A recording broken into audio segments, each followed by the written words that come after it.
So, what I want to explain about the China Trump talks. So, some political some political commentators claim that China, for example, doesn't want a princess of Pahlavi, a Kurd, or a Sunni ruling Iran because they claim that they want a moderate Ayatollah, like a person with that whose name is Carlos Rucov, which was our vice president. He claims on one video that during the Trump China talks, these three things China does not want to those things to rule in Iran. Is that true, or there is no proof that China stated that they don't want Princess of Pahlavi ruling Iran? Yeah, I mean, we don't need any. It's obvious that that China wouldn't want Prince Reza Pahlavi to be the leader in Iran. By the way, he wouldn't. Okay, it's not. Yeah, I'm actually not going to be nitpicky with regard to language. By the way, guys, if you're not speaking, please mute your microphone. Let me tell you why. Pedro, can you mute your microphone? I'm hearing back. I'm so sorry. I'm gonna It's mute my okay. microphone. Yeah, no worries. Thank you. Let me tell you what the relationship between the Islamic Republic and China has been so far, and why why China really likes this. Okay, so China treats the Islamic Republic as its bitch, right? As a useful leverage against the Americans, one, and also as a source of discounted oil, right? Because of the sanctions on the Islamic Republic, then the Islamic Republic doesn't have that many destinations for its oil. And China buys that, and it usually buys it at a huge discount for the trouble to buy, sanctioned oil, right? There's a lot of teacup companies and shadow fleets that go through companies in Malaysia, these shell companies in Malaysia that China gets to buy discounted oil from the Islamic Republic, and that has been a huge blessing to China. Also, the Islamic Republic's aggressions towards the American and causing trouble for them and distracting them. So from the Pacific, because China would prefer the Islamic United States to be. Someone's mic is open again, guys. Please close your mics. I don't understand. Yeah, let me see whose mic is open. Okay, let me mute. I'll mute. Mute. All right, there we go. What was I saying? Okay, so United States is trying to do a pivot. United States is trying to do a pivot to the Pacific with bringing with China as the main adversary of United States. United States would love to make the Middle East stable enough so that it doesn't require a lot of its military resources there. This is why Israel is so important, because Israel in the Middle East allows the United States to dedicate a lot of its forces in other places, especially given that how important China is, how important containing China is but the main so the main ally of United States in the Middle East is Israel, that helps United States be able not to dedicate so much of its military to the Middle East. But the main headache to the United States in the Middle East, which makes the pivot away to the Pacific difficult for United States, is the Islamic Republic, right? So, given that United States will have a lot of its military capability released to focus on China, if the Islamic Republic was not in the Middle East, you could see how much China loves the Islamic Republic, right? Think about it. The main, all of the military assets that United States has that is locked inside the Middle East, a huge portion of it would now focus on China if it wasn't for the Islamic Republic. So that's why China loves the Islamic Republic to continue. The problem China has is that China cannot support the Islamic Republic 100%, even though it wants to, because China also cares a lot about its relationship with Saudi Arabia, with UAE, with Qatar, with Bahrain, with Kuwait. And those are other main sources of energy for China. And it cannot go 100% on the Islamic Republic side, because it actually cares about its relationship with those countries even more than it cares about its relationship with the Islamic Republic, because they are the major source of its energy. So think about the situation that China is in right now and how horrible it would be once the Islamic Republic falls. When the Islamic Republic falls, and then we move to the transitional government led by Prince Reza Pahlavi, the Iranian people will make the state do a major pivot towards the United States. There are many polls that suggest that there are scientifically collected data that shows that the number one favorite country by the Iranians after Iran is United States. So when you ask Iranian people to rank their favorability of countries, obviously not including Iran, the number one country on that list is always United States. So think about uh, freeing a country that has such a positive view towards United States. Obviously that country, the government of that country is not going to be um, that close to China anymore. It would become that would become a major ally of United States in the region. So imagine having Israel as the main force that you rely on for not having to put that much military assets in the Middle East, and the Islamic Republic as the main reason why you need military assets in the Middle East, to getting the government in Iran to now be like another country like Israel. So imagine how that would change the global dynamics.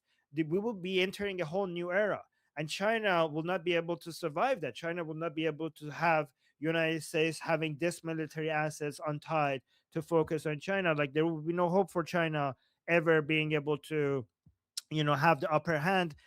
Globally they will never have the upper hand. They're too far behind United States to go globally have the upper hand. But China was hoping to at least get the upper hand in their own backyard, in their own neighborhood, okay, around the South China Sea. Okay, so that's what they were hoping to, but they're not going to even be able to have the upper hand even in their own backyard if this ever happens. So Prince Reza Pahlavi is very pro-American. He's pro-Israeli. He's pro-American. The Iranian people are very pro-American. So China would never want Iran to be free, because China will lose such a cheap source of energy, and they will also lose the leverage they have against the United States. And Iran becoming pro-American would be a major, major blow to China. A tool, exactly. The Islamic Republic sees China. Sorry, the China sees the Islamic Republic as a tool. The Islamic Republic thinks that China is an ally of the Islamic Republic, but it's not. They just use it as a tool. All right. Of course, because as you may know, like that's why, to be honest, I will not agree with that political analyst's opinion that the U.S. is following China's ways of not allowing Princess of Pahlavi to go into Iran, because we all know that the Trump administration clear supports Princess of Pahlavi. We have evidence. Mr. Marco Rubio, once he reunited with Princess of Pahlavi, once he did have a reunion with him. They did have a meeting back then. Marco Rubio with Princess of Pahlavi. We have evidence of that, of the Trump administration having meetings with the Princess of Pahlavi. So Okay. Okay. that's why we don't I don't agree with that political analyst view of All right. the Got it, Trump Petro. China talk. Got it. Got it. I got it. Let's go to the next people who wanted to respond to this topic. Thank you, Pedro. That would be Jose. Jose. Pedro, I want to make something perfectly clear to you. Wherever you got your sources from, the real issue why Armin already covered the real reason why China wouldn't want Pavlovy in charge. Okay, the oil.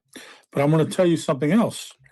I think that's why they were hedging and trying to make a deal with Venezuela on oil for two different items. Both Venezuela and Iran are oil producers, and they have rare earth elements that the Chinese are trying to overtake. Of course, you don't want somebody that's going to make you pay the same amount everybody else is going to pay for their fuel. Also, by losing Iran as a purchaser, they lose one of their largest buyers of military stuff. Okay. The missiles, the radar systems, that kind of stuff. Thank you. That's it. Awesome. Thank you. Next is Midori. Midori.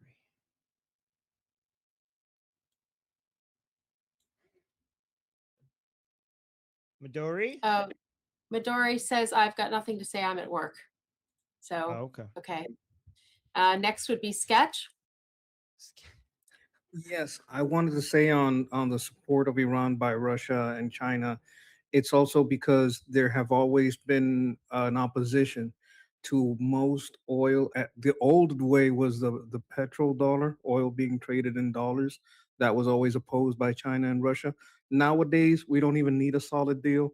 The dollar is backed by many things, but one of the things that is still largely in play is selling your oil in dollars, which means if you want to buy oil, you have to buy government bonds to get, it's, I don't want to explain that whole thing, but if you want to buy oil, you got to have dollars. You can't buy them in yuan.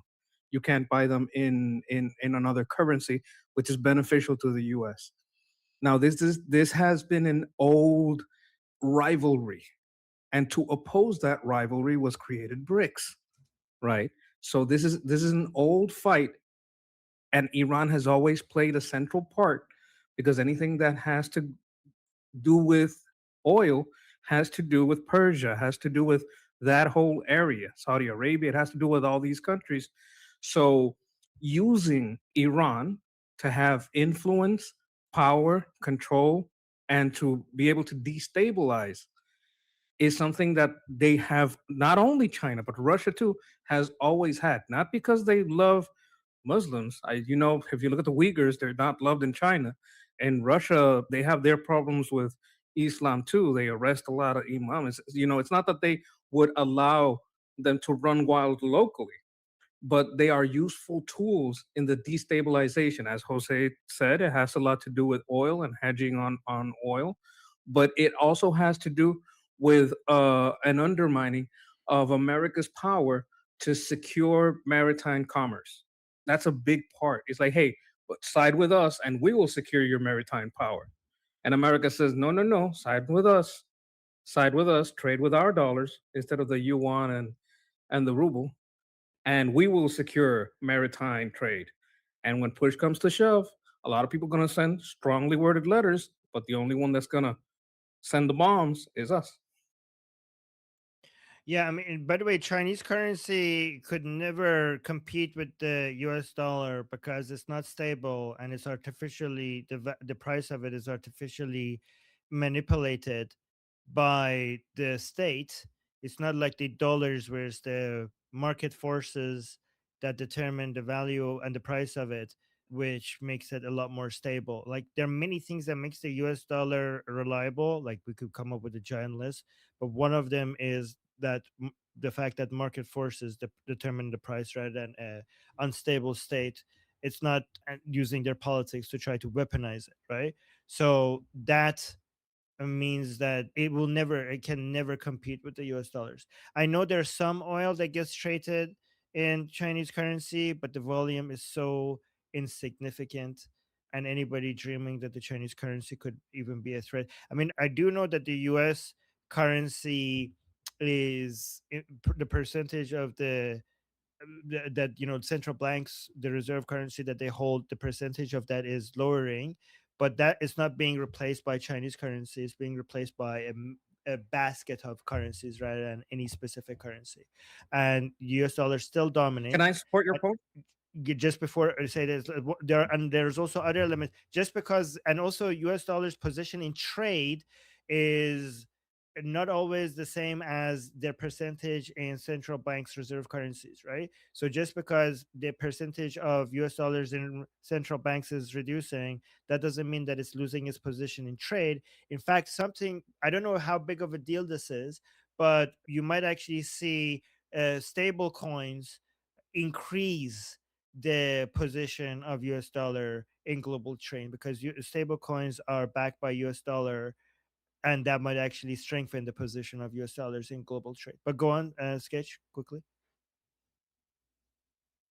Yes, you're right about everything you just said. Also, that's why they did the Belt and Road Initiative to try to get the yuan more, and no one accepted it. That's what broke BRICS. No one accepted the yuan because, as you said, it's very unstable, it's hyperinflated, and they tried to leverage the loans that they gave to these countries to try to force this block of people that would use the yuan, and it didn't work. It's gone terribly because even with their controlled markets, the markets couldn't handle using that coin. You're absolutely right, but I'm just saying what they tried to do. Yeah, I wasn't. Yeah, I'm not disagreeing with you. Okay,